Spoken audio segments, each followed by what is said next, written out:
Hello दोस्तों, स्वागत है आप सभी का आपके अपने YouTube channel the aspirants connection में। जैसा कि आप लोग जानते हैं, मैंने बीएड एंट्रेंस एग्ज़ाम का जो पेपर होने वाला है उसका जो फर्स्ट पेपर है उसको हम लोग कवर करने का प्रयास करेंगे। ठीक है, उसमें दो पोर्शन होते हैं, एक जीएस का सामान्य ज्ञान का है और एक पार्ट है हिंदी का। खंड ब जो आता है वो हिंदी का आता है। ठीक है, भाषा में दो भाषा होते हैं, एक इंग्लिश और हिंदी। तो हम लोग हिंदी को प्रीफर करेंगे। ठीक है हिंदी में हम लोग अच्छा कर सकते हैं।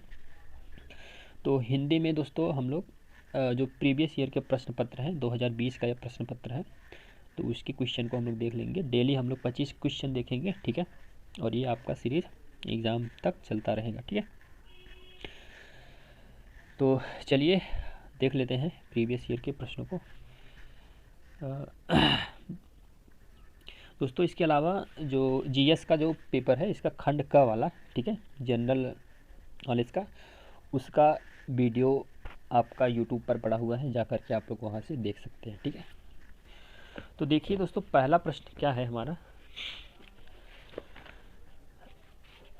इनमें से पृथ्वी कौन सा शब्द है। ठीक है, बताना है पृथ्वी कौन सा शब्द है। तत्सम है, सॉरी तद्भव है, देशज है, तत्सम है, इनमें से कोई नहीं। तो 51 का जो हमारा राइट आंसर हो जाएगा, क्या हो जाएगा दोस्तों, ऑप्शन नंबर सी हो जाएगा। ठीक है, पृथ्वी क्या है दोस्तों, ये तत्सम है। ठीक है एक तत्सम शब्द है। नेक्स्ट प्रश्न है, संप्रदान कारक का परसर्ग है। संप्रदान कारक का परसर्ग है, का है, को है, से है, के लिए। तो हमारा जो 52 का जो राइट आंसर हो जाएगा दोस्तों, क्या हो जाएगा, option number D is the right answer, के लिए। ठीक है, के लिए है। नेक्स्ट प्रश्न है हमारा, मैं चित्र बनाता हूँ, वाक्य में काल है। अब ये एक वाक्य दिया है दोस्तों, इसको बताना है ये किस काल का है, भविष्य काल का है, भूतकाल का है, निश्चित काल या वर्तमान। तो दोस्तों यहाँ पे देखिए, मैं चित्र बनाता हूँ, तो ये वर्तमान काल का प्रतीत होता है, तो ये ऑप्शन नंबर डी हमारा सही हो जाएगा। ठीक है, नेक्स्ट प्रश्न है, आलू किस भाषा का शब्द है। आलू पुर्तगाली है, चीनी है, अरबी है, अंग्रेजी है। तो 54 का जो राइट आंसर हो जाएगा दोस्तों हमारा ए हो जाएगा। ठीक है, देखिए चूँकि आलू क्या है, पुर्तगाली शब्द है। ठीक है, नेक्स्ट प्रश्न की तरफ चलते हैं। श खटकोड़ वाला श है, वर्ड का उच्चारण स्थान है, बताना है दंत है, मूर्धा है, तालु है, कंठ है। तो श जो है उसका उच्चारण स्थान क्या है, तो ये मूर्धा। ठीक है, मूर्धा है, मूर्धा इसे ये उच्चारण होता है। ठीक है, अगला प्रश्न है हमारा, निम्न में से कौन सा गूलर का फूल होना मुहावरे का सही अर्थ है। तो अर्थ पूछा है, अति प्रसन्न होना, फूल की तरह दिखना, दुर्लभ वस्तु, सुगंधित होना। तो 56 का जो हमारा राइट आंसर हो जाएगा दोस्तों, ऑप्शन नंबर क्या होगा बताएं। तो इसका जो आंसर हो जाएगा दोस्तों सी हो जाएगा। ठीक है, दुर्लभ वस्तु। नेक्स्ट प्रश्न है, सूत शब्द को स्त्रीवाद बनाने के लिए, सॉरी स्त्रीवाचक बनाने के लिए प्रत्यय का प्रयोग, किस प्रत्यय का प्रयोग होता है। अब देखिए, सूत शब्द को हम लोग स्त्रीवाचक बनाना है, तो किस प्रत्यय का प्रयोग होगा, ये प्रत्यय, ई प्रत्यय, इक प्रत्यय, आ प्रत्यय। तो 57 का जो राइट आंसर हो जाएगा हमारा, ऑप्शन नंबर डी हो जाएगा, आ प्रत्यय का अकारांत का प्रयोग होता है। ठीक है, नेक्स्ट प्रश्न है, पैरों से लेकर सिर तक का एक शब्द क्या होगा। पैरों से लेकर सिर तक, तो आद्योपांत होगा या अपाद मस्तक होगा, नत मस्तक होगा, इनमें से कोई नहीं। तो 58 का जो राइट आंसर हो जाएगा हमारा, ऑप्शन नंबर बी हो जाएगा, अपाद मस्तक। ठीक है, सिर से लेकर पैर तक। नेक्स्ट प्रश्न है, काव्य में भाव तथा कला के सौंदर्य को बढ़ाने वाले कारक कहलाते हैं। रस कहलाते हैं, छंद कहलाते हैं, चौपाई कहलाते हैं, या फिर अलंकार कहलाते हैं। तो 59 का जो हमारा राइट आंसर हो जाएगा ऑप्शन नंबर डी हो जाएगा दोस्तों, ठीक है। D is the right answer, ठीक है।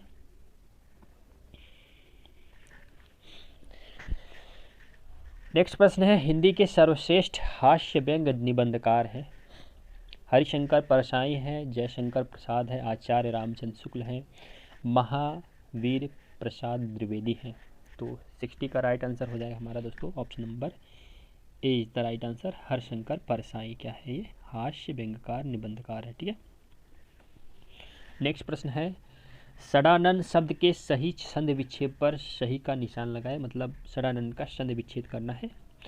तो षड प्लस आनन, षड प्लस आनन, षडा प्लस आनन, पड़ा प्लस नन, षड प्लस आनन। तो इस प्रश्न का राइट आंसर हो जाएगा ऑप्शन नंबर डी हो जाएगा, ठीक है। D is the right answer. Next हमारा प्रश्न है, चक्रधर शब्द है चक्रधर बताइए क्या है, ये रूढ़ शब्द है, यौगिक शब्द है, योग रूढ़ है, कि विदेशी शब्द है। तो 62 का राइट आंसर हो जाएगा दोस्तों हमारा ऑप्शन नंबर सी हो जाएगा, ठीक है, योग रूढ़, ठीक है। चलते हैं अगले प्रश्न की तरफ। निम्न में से अनिश्चयवाचक सर्वनाम है, बताइए अनिश्चयवाचक सर्वनाम बताना है आपको, कुछ, कौन, यह, क्या। तो 63 का राइट आंसर हो जाएगा हमारा यह, ठीक है। यह क्या है आपका अनिश्चयवाचक सर्वनाम, ठीक है। नेक्स्ट प्रश्न है हमारा, संबंध बोधक अपव्यय किसके साथ प्रयुक्त होते हैं, संज्ञा अथवा सर्वनाम के, विशेषण के, क्रिया के, काल के। दोस्तों संबंध बोधक जो आपका अपव्यय होते हैं वो संज्ञा और सर्वनाम के साथ जुड़े होते हैं या प्रयुक्त किए जाते हैं, ठीक है। Option number A is the right answer. Next प्रश्न है 65, देख लेते हैं। अस्थाई भाव को जगाने और उद्दीपित करने वाला कारक है, आलंबन, उद्दीपन, विभाव, अनुभाव। तो 65 का जो हमारा राइट आंसर हो जाएगा यहाँ पे ऑप्शन नंबर सी हो जाएगा राइट आंसर, विभाव, ठीक है। नेक्स्ट प्रश्न है हमारा, यहाँ पे एक तो पंक्तियाँ दी हुई हैं और पूछ रहा है इस पंक्ति में कौन सा अलंकार है, ठीक है। जो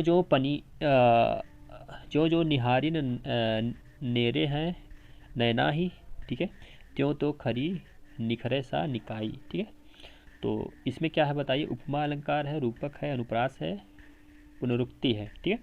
तो इस प्रश्न का राइट आंसर हो जाएगा डी हो जाएगा, ठीक है, पुनरुक्ति अलंकार है, ठीक है।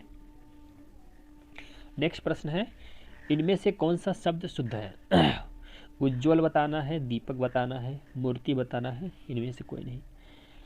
देखिए दोस्तों इसमें से मूर्ति आपका मूर्ति यहाँ पे ये गलत है, ठीक है, क्योंकि इसमें आपका ये वाला रहेगा, ठीक है। और दीपक आपका इधर से रहेगा दीपक, ठीक है। और उज्ज्वल में दोस्तों उज्ज्वल ऐसे लिखा जाता है उज्ज्वल, ठीक है, ये। तो इनमें से कोई नहीं दोस्तों, ऑप्शन नंबर डी सही हो जाएगा, ठीक है, कोई नहीं सही है। नेक्स्ट प्रश्न है हमारा, निम्नांकित एक शब्द में उपसर्ग नहीं लगा है। उपसर्ग दोस्तों जो आगे लगता है शब्द की वो बताना है, किसमें नहीं लगा है। अतिक्रमण, इसमें अति लगा है, ठीक है। प्रतिक्षण, इसमें प्रतिक्षण में प्रति है उपसर्ग। सुगम, सुगम में सु है। और इसमें दर्शन में इसमें कोई भी आपका उपसर्ग नहीं लगा है, इसीलिए हमारा राइट आंसर हो जाएगा डी, ठीक है। नेक्स्ट प्रश्न है हमारा, दृश्य काव्य के अंतर्गत आते हैं दृश्य काव्य के अंतर्गत आते हैं, क्या आता है दृश्य काव्य के अंतर्गत। तो नाटक और प्रहसन आता है, नाटक और कहानी आता है, नाटक और व्यंग आता है, प्रहसन और कहानी आता है। तो 69 का जो राइट आंसर हो जाएगा दोस्तों ऑप्शन नंबर हमारा क्या हो जाएगा, ए हो जाएगा, ठीक है। क्या आता है, नाटक और प्रहसन आता है, ठीक है। चलिए बढ़ते हैं अगले प्रश्न की तरफ। दोस्तों आप कमेंट करेंगे, ठीक है, और अपना स्कोर भी बताएंगे लास्ट में कितना, 25 में से आप लोग कितना ला रहे हैं, ठीक है। अगर 25 में आप लोग 17-18 ला रहे हैं, बहुत ही अच्छा स्कोर है आप लोग का, ठीक है। चलिए अगला प्रश्न है हमारा, ये जो चिन्ह दिया गया है डबल कॉमा, ये चिन्ह है, आपका बताना है कौन सा है। लाघव चिन्ह है, पुनरुक्ति बोध चिन्ह है, या आदेश चिन्ह है, हंस चिन्ह है। ठीक है, तो दोस्तों ये कौन सा चिन्ह है? ये पुनरुक्ति बोध चिन्ह है। ऑप्शन नंबर बी हमारा सही जवाब हो जाएगा। ठीक है, याद रखेंगे। नेक्स्ट प्रश्न है 71, प्रकृति के सुकुमार कवि कहे जाते हैं? सूर्यकांत त्रिपाठी निराला को कहते हैं। अगला प्रश्न है हमारा, प्रकृति के सुकुमार कवि कहे जाते हैं? सूर्यकांत त्रिपाठी निराला को, सुमित्रा नंदन पंत को, जय शंकर प्रसाद को, या कबीर को? तो इस प्रश्न का राइट आंसर हो जाएगा दोस्तों सुमित्रा नंदन पंत को प्रकृति के सुकुमार कवि के रूप में जाना था। ठीक है, नेक्स्ट प्रश्न है हमारा 72, स्वाभिमान स्वाधीनता का प्रतीक है? ऑप्शन दिया हुआ है चूहा, श्वान, कबूतर, सिंह। तो दोस्तों इस प्रश्न का राइट आंसर हो जाएगा डी हो जाएगा, सिंह जो है वो क्या है? स्वाभिमान और स्वाधीनता का चिन्ह है। ठीक है, प्रतीक है। नेक्स्ट प्रश्न है 73, अली शब्द के दो अर्थ हैं, बताइए क्या है? भौरा सखी है, या घाट घर है, जल या पाना है, या पिता या भाई है?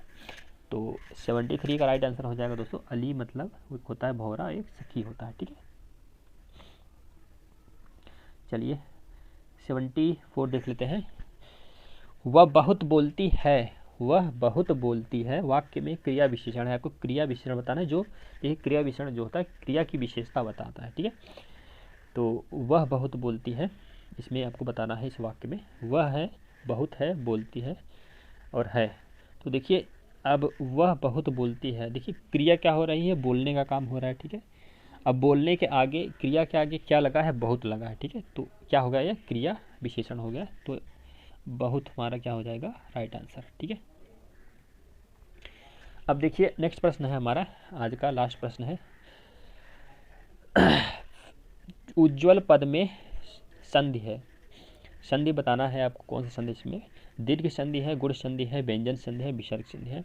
तो दोस्तों इसमें क्या हो जाएगा? व्यंजन संधि। ठीक है, इसमें व्यंजन संधि है। ठीक है, तो चलिए दोस्तों आज के लिए इतना ही। 25 क्वेश्चन में आपके कितने बन रहे हैं आप कमेंट के माध्यम से बताइएगा। ठीक है, आपको पसंद आ रहा है अगर इस सेशन तो लाइक करिए, और नए जुड़े हैं चैनल से तो सब्सक्राइब कर लीजिए। और दोस्तों ये जो सीरीज़ है आपकी एग्ज़ाम तक चलेगी। ठीक है, आप लोग बने रहिए हमारे साथ। ठीक है, तो चलिए धन्यवाद सभी को अंत तक बने रहने के लिए।